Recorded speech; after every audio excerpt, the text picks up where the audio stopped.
Guys, Sergeant speaking, back with another update. I know it's been a few days since I've given you one. That Sunday that did go in, but then when I came back out, I came out for 2 days without my camera, and then last couple days I just haven't been using it, but it rained a lot. But anyway, give you a little bit of update of some of the stuff I've done.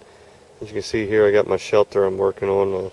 Decided to move from just using the tarp to actually making a permanent debris shelter, or a semi-permanent debris shelter. So I'm working on the framework there, and about to start going out and gathering leaves. I got the rib cage done, getting ready to go gather leaves and start covering it up.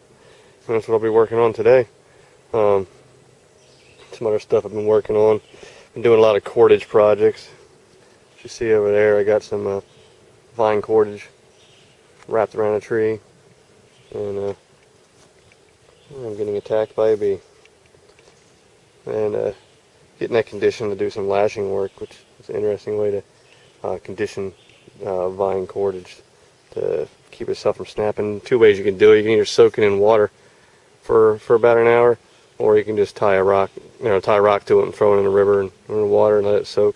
Or you can just wrap it around that tree and leave it sit for about an hour or so, and it'll condition it to bend more flexible. But also for my fiber cordage, I'm not sure if I showed this yet, but I'm going to show it again. But for making my fiber cordage out of bark, I did craft myself a little fiber comb out of cedar, and that works wonders.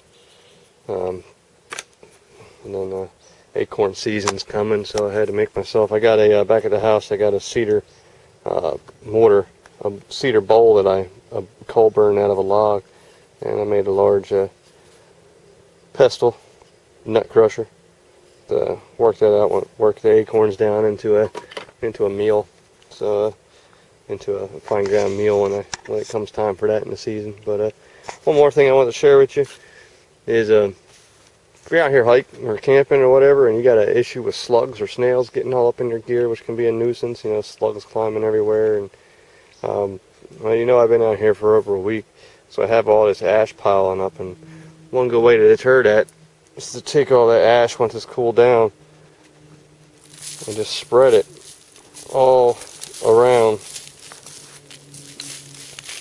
your shelter, your tent, your sleeping bag, your equipment, whatever, wherever you don't want the slugs to get into. You're just making a ring around it, and the slugs obviously will not crawl across that. They can't crawl across that. That would they're slimy and wet, so they would hit that and they would dry up and become a lump of ash crusted slug. So that's a good way to deter snails and slugs, and probably a lot of other bugs too. Probably wouldn't want to deal with crossing that too. So I'm gonna go ahead. Like I said, I just pulled all these ashes, not coals, I'm sorry, but I pulled all these ashes, all this wood ash off to the side, let it cool down, and I'm just gonna ring around my shelter with this ash to help deter my slug infestation that I have in this area.